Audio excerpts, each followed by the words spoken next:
नमस्कार दोस्तों, मैं हूं डॉक्टर सुनील पाटीदार। आप सभी का बहुत बहुत स्वागत है मेरे इस यूट्यूब चैनल में। दोस्तों, पिछले वीडियो में हमने बात की थी ग्लोसाइटिस यानी कि जीभ में होने वाली सूजन के बारे में। इसके क्या कारण होते हैं, क्या लक्षण होते हैं और इसके होम्योपैथिक ट्रीटमेंट को भी हमने देखा था।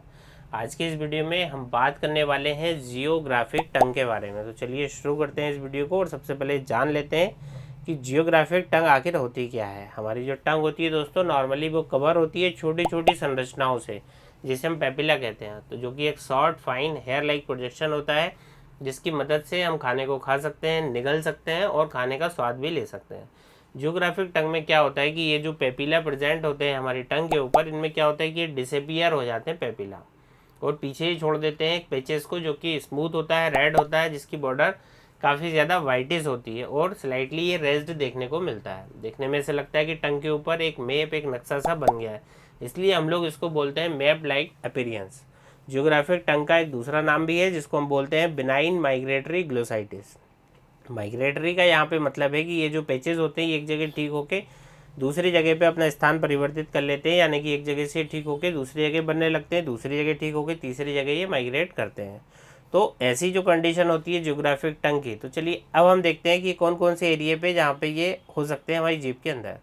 तो जो जियोग्राफिक टंग है दोस्तों, आपकी जीभ की ऊपर की जो सतह है, अपर सरफेस है, जीभ की जो साइड की सतह है, मार्जिन है, वहाँ पर ज़्यादातर ये देखा जाता है। जिनको भी ये समस्या है उनके मन में अक्सर ये सवाल आता है, ये डाउट्स आते हैं कि सबसे पहला डाउट्स आता है कि क्या ये हार्मफुल है। तो दोस्तों आप लोग निश्चिंत हो जाइए, अगर जिसको भी ये समस्या है, ये कंडीशन है, उसको घबराने की कोई भी ज़रूरत नहीं है। ये हार्मलेस होते हैं और कोई भी मेडिकल इशू इससे नहीं होता, ना ही आपको कभी ये कैंसर में बदलेगा, तो ना ही आपको कोई बाद में दिक्कत आ सकती है। मन में एक और डाउट आता है कि क्या ये कंटेजियस है, ये क्या फैलने वाली बीमारी है। तो दोस्तों जियोग्राफिक टंग एक नॉन कंटेजियस बीमारी है, यानी कि एक पर्सन से दूसरे पर्सन में ये नहीं फैलती है। चलिए अब हम जान लेते हैं इसके सिम्टम्स, लक्षणों के बारे में। तो ये जो लीजन्स होता है ये इरेगुलर होता है, स्मूथ होता है, रेडिश होता है। इसकी जो बॉर्डर्स होते हैं स्लाइटली रेज्ड होते हैं, वाइटिश होते हैं और ये वेरी करता है शेप, साइज और कलर्स में। तो ये एक एरिया से स्टार्ट होता है, धीरे धीरे मूव करता है दूसरे एरिया पर। और इसमें खासियत ये होती है कि जो पेपिला है इसमें एब्सेंट रहता है। कई रिसर्च इसमें हुई है और ये पाया गया है कि 10 में से एक व्यक्ति को ये माइल्ड जो है सिम्टम्स प्रोड्यूस कर सकता है, उसको हल्की जलन और दर्द भी इसके चलते हो सकती है। चलिए अब हम बात करते हैं कि जियोग्राफिक टंग है ये कितना ज़्यादा कॉमन है, मेल और फीमेल में सबसे ज़्यादा ये किसमें पाया जाता है। तो जो जियोग्राफिक टंग है 1 से लेकर 3% पॉपुलेशन में टोटल ये देखी जाती है और एडल्ट में जो है ये खासकर होती है। जहाँ पर मेल फीमेल की बात करें तो ये फीमेल्स में जो है दोस्तों ज़्यादातर देखी जाती है। चलिए अब हम जान लेते हैं कि आखिर इसके पीछे कारण क्या होते हैं। जियोग्राफिक टंग होने का दोस्तों अभी तक एग्जैक्ट कारण जो है वो अभी तक ज्ञात नहीं है। इसका जो मेन रीज़न है इसका पता अभी तक नहीं लग पाया है। जियोग्राफिक टंग में जीभ के ऊपर का जो पेपिला क्यों डिसअपीयर हो जाता है, तो कुछ डिसीज़ होती है, कुछ डिसीज़ कंडीशन होती है। जैसे कि लोगों में अक्सर देखा गया है कि जियोग्राफिक टंग जिनमें होती है उनमें क्या क्या बीमारियां पाई जाती हैं, उसकी हम बात कर लेते हैं। तो सबसे पहली एक बीमारी है सोराइसिस।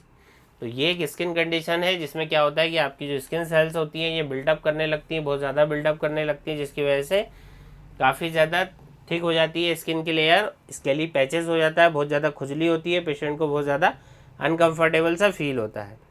एक और बीमारी है लाइकन प्लेनस, इसमें भी ज़्यादातर ये समस्या देखी जाती है। विटामिन और मिनरल्स की डिफिशियंसी के चलते भी जियोग्राफिक टंग होने के चांस बहुत ज़्यादा बढ़ जाते हैं। जैसे कि विटामिन B6 है, 9 है, 12 है, इनकी डिफिशियंसी की वजह से भी जियोग्राफिक टंग देखी जाती है। और कई बार ये देखा गया है कि विटामिन D, जिंक और आयरन की कमी से भी ऐसी दिक्कतें मरीज में देखी जाती है। जियोग्राफिक टंग दोस्तों फैमिली हिस्ट्री पर भी डिपेंड करता है। यदि आपके मम्मी पापा, दादा दादी, नाना नानी में किसी को यदि इस तरह की समस्या है तो आपको भी इसके होने के चांस बढ़ जाते हैं।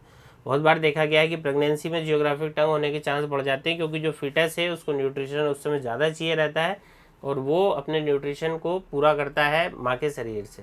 तो माँ के शरीर में, बॉडी में डिफिशियंसी हो जाती है, इस वजह से जियोग्राफिक टंग प्रेगनेंसी में होने के चांस बढ़ जाते हैं। चलिए अब हम बात करते हैं कि जियोग्राफिक टंग का होम्योपैथिक ट्रीटमेंट क्या हो सकता है। ज़्यादातर देखा गया है कि दोस्तों जियोग्राफिक जो टंग है वो हार्मलेस होती है, बहुत लंबे समय तक भी यदि ये रहे तो अभी आपको कोई कॉम्प्लिकेशन विशेष वो नहीं देगी, कोई भी बीमारी इससे नहीं होगी। लेकिन अगर आपको कोई डिस्कम्फर्ट हो रहा है, पेन हो रहा है, बर्निंग हो रही है, तो आपको डॉक्टर के पास जाना चाहिए। आपको आपके होम्योपैथिक डॉक्टर को होम्योपैथिक मेडिसिन प्रेस्क्राइब करेंगे इसके लिए, और यहाँ मैं आपको कुछ होम्योपैथिक मेडिसिन सजेस्ट करूँगा जो आप आसानी से यूज़ कर सकते हैं। सबसे पहली मेडिसिन हमारी आती है होम्योपैथी, वो है टेरेक्सिकम 30, जिसमें जीभ की जो कंडीशन होती है, इसमें जीभ के ऊपर रेड पैचेस बन जाते हैं, इसकी मार्जिन बहुत ही ज़्यादा इरेगुलर रहती है, जिसके अंदर आपको कभी कभार बहुत तेज़ वाली जलन भी देखने को मिलती है, और साथ में मुंह का दोस्तों स्वाद जो है वो कड़वा रहने लग जाता है। उस कंडीशन में आप यूज़ कर सकते हैं टेरेक्सिकम को 2-2 बूंद दिन में 3 बार डायरेक्टली ऑन टंग। सेकेंड जो मेडिसिन है जिसके बारे में हम चर्चा करेंगे वो है काली म्यूर। काली म्यूर की कंडीशन के अंदर आपकी जीभ के अंदर वाइट कोटिंग जो होती है बहुत ज़्यादा मोटी नज़र आती है, इसके अंदर भी आपकी जीभ के जो मार्जिन्स होती है वो बहुत थिक नज़र आती है, और बहुत ज़्यादा ये रेड तो नहीं होती है जैसे कि हमने टेरेक्सिकम की कंडीशन में रेडनेस देखने को मिलती है। काली म्यूर में हमें वाइट कोटिंग देखने को मिलती है स्पेशली, और आपको 6x में यूज़ करना है इसको टैबलेट फॉर्म में 6 गोलियां दिन में 3 बार। हमारी अगली दवाई आती है इस कंडीशन में मक्सोल 30। मक्सोल मैप्ड जीभ यानी कि नक्शेनुमा जीभ के लिए बहुत ही ज़्यादा उपयोगी एक दवाई है मक्सोल 30। ये तब दी जाती है जब जीभ पर लालिमा के साथ साथ कभी कभी जीभ पे काले काले धब्बे भी दिखाई देते हैं, और कई कई स्थानों पे जीभ में जलन भी महसूस होती है, इसके साथ में दर्द भी होता है। खाना खाते समय ये दर्द बहुत ज़्यादा बढ़ जाता है। जीभ गीली होने के साथ साथ अत्यधिक लार बनने की प्रवृत्ति पेशेंट की होती है। लार की अधिकता इसका कीनोट सिम्टम्स है। कई मामलों में इसकी ज़रूरत तब होती है जब जीभ बड़ी लगने लगती है पेशेंट को। दांतों के निशान भी जीभ पर दिखाई देते हैं। इन सारी कंडीशनों में आपको प्रयोग करनी है जब जीभ में दरारें हों, बार बार छाले होने की प्रवृत्ति हो। मक्सोल 30 2-2 बूंद दिन में 3 बार इसका प्रयोग किया जाना चाहिए। यदि ऐसे लक्षण आपको मिलते हैं तो ये जियोग्राफिक टंग के साथ साथ यदि जीभ की और भी कोई बीमारी है तो उसको भी ठीक कर सकती है। दोस्तों नेक्स्ट हमारी मेडिसिन आती है नेट्रम्यूर 30। जीभ में सूखेपन होने के साथ साथ जीभ पे लाल लाल कलर के धब्बे दिखाई देते हैं।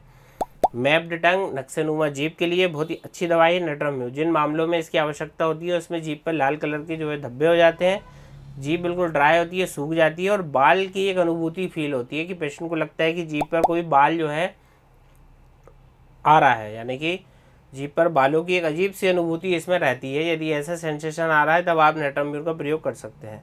इसमें जीभ का जो आगे का भाग होता है, अगला जो भाग होता है वो साफ़ होता है, क्लियर होता है, और जो पीछे का भाग होता है जीभ का वो कोटेड होता है।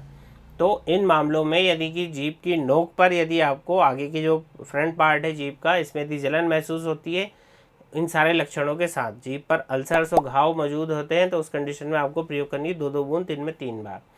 इसके अलावा भी कई सारी मेडिसिन है होम्योपैथिक में जो कि जियोग्राफिक टंग में यूज़ की जा सकती है, जैसे कि रेनकुलस है, एसिड नाइट्रिक है, और भी कई सारी मेडिसिन है जो कि अलग अलग सिम्टम्स के हिसाब से दी जा सकती हैं।